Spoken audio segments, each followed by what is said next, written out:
Welcome to జై భారత్ సేన. జై భీమ్ అందరికీ. ఈరోజు ఆంధ్ర రాష్ట్రంలో ముఖ్యంగా కోడికత్తి శ్రీను అనే ఒక వ్యక్తి, ఒక దళిత వ్యక్తి, తూర్పుగోదావరి జిల్లాకు సంబంధించిన అంటే ఉమ్మడి తూర్పుగోదావరి జిల్లాలో తూర్పుగోదావరికి సంబంధించిన వ్యక్తి. ఈ వ్యక్తి అంటే తను కోడికత్తి శ్రీను అంటారు కానీ జనుపల్లి శ్రీనివాస్ ఒక నిరుపేద కుటుంబంలో పుట్టినటువంటి ఒక వ్యక్తి ఈ రాష్ట్రంలో ఒక రాజకీయ వేదికగా ఒక అధికార పక్షానికి కానీ ప్రతిపక్షానికి కానీ విమర్శించే వాళ్ళకి కానీ ఒక రాజకీయ వేదికగా తన జీవితం తయారైందనమాట. ఇప్పటికీ కోడికత్తి వ్యవహారం విశాఖ ఎయిర్పోర్ట్లో జగన్ గారి మీద అప్పటి ప్రతిపక్ష నాయకుడైనటువంటి జగన్మోహన్ రెడ్డి మీద దాడి జరిగినప్పటి నుంచి, అతను అరెస్ట్ అయినప్పటి నుంచి ఇప్పటికూ కూడా జైల్లో మగ్గుతూ ఉన్నటువంటి వ్యక్తికి ఇప్పటికీ న్యాయం జరగలేదు. ఎందుకంటే తప్పు చేసిన వాడికి న్యాయం జరగడం ఏంటని కొంతమంది అంటారు.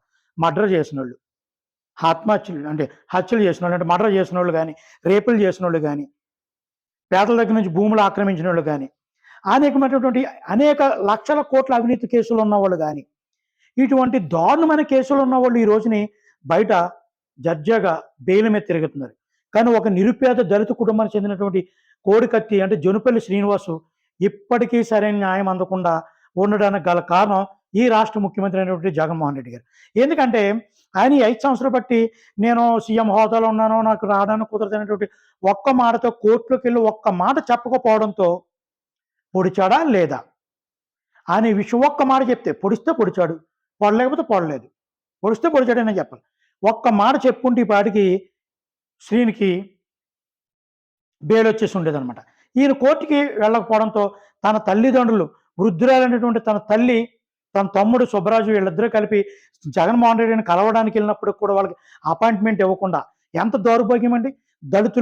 దళితులు మా ప్రభుత్వానికి చాలా ఎక్కువ, దళితులు అంటే మాకు అభిమానం, నేను దళితులకి మేనమామ లాంటి వాడిని చెప్పుకునే జగన్మోహన్ రెడ్డి ఈ రోజున ఎంత దారుణంగా వ్యవహరించడం. ఇదే విషయంలో మరొకటి చెప్పుకుంటే 2007లో రాజశేఖర రెడ్డి గారు ముఖ్యమంత్రి కింద ఉన్నప్పుడు సత్యంబాబు అనే వ్యక్తి ఆయోషా కేసులో ఆయోషాని రేప్ చేసి చాలా చిత్రహింసలు చేసి మర్డర్ చేసిన కేసులో సత్యంబాబుని అరెస్ట్ చేశారు.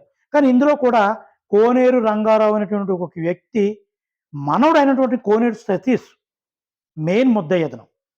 ఇతను పక్కదోవ పట్టించడం కోసం అప్పుడైనటువంటి దళితులైనటువంటి సత్యంబాబుని అరెస్ట్ చేసి, వీళ్ళ తండ్రి టైంలో కూడా అతను అలాగే 10 సంవత్సరాల దగ్గరగా జైల్లో మగ్గి ఒక విధంగా న్యూరాలజీ అంటే నరాలకు సంబంధించిన వ్యాధితో కాళ్ళు చచ్చిపడిపోయి హాస్పిటల్లోకి పడిపోయి, తన తల్లి వృద్ధురాలు, తన తల్లికి చేయడానికి ఎవరు లేరని ఎన్నోసార్లు అఫీల్ చేసుకుంటే అప్పుడు దాని మీద సరైన ఎంక్వైరీ చేసి కోర్టులకు దాన్ని ప్రభుత్వం కలగజేసుకున్న తర్వాత వచ్చిన ప్రభుత్వాలు అతను విడుదల చేయడం జరిగింది.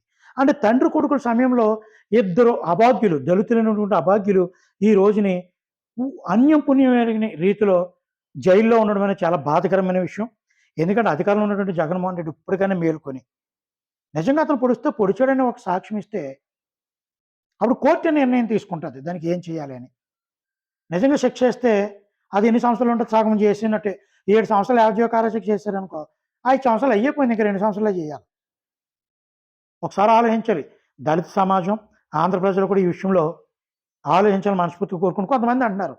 నిజంగా దాని గురించి మీకు ఏం తెలుసు? ఒక టీడీపీ వ్యక్తి పెట్టినటువంటి క్యాంటీన్లో పనిచేస్తున్నాడు. ఏమండి, ఒక ఇండస్ట్రీ కానీ ఒక వ్యాపారాలు కానీ చేసుకుని ఏ పార్టీ వాళ్ళు అని ఉండొచ్చు. ఆ పార్టీకి సంబంధించిన వ్యక్తుల దగ్గర ఆ పార్టీ వాళ్ళు జాయిన్ అయి చేస్తారనేటువంటిది కాదు, ఎవరైనా చేస్తారు, ఏ పార్టీ వాళ్ళైనా చేస్తారు. మన ఊళ్ళో ఒక రైతు చేలోకి వెళ్తాం అనుకో, ఆ రైతు కాంగ్రెస్ సంబంధించిన వ్యక్తి అనుకో, కాంగ్రెస్ వాళ్ళు వెళ్ళరు, కూలి పనికి ఎవరైనా వెళ్తారు. ఎన్ఐఏ నేషనల్ అథారిటీ కూడా చెప్పింది, ఇన్వెస్టిగేషన్ అథారిటీ కూడా చెప్పింది ఈ కేసులో ఎటువంటి కుట్ర లేదని. హైకోర్టుకి వెళ్ళారు జగన్మోహన్ రెడ్డి గారు.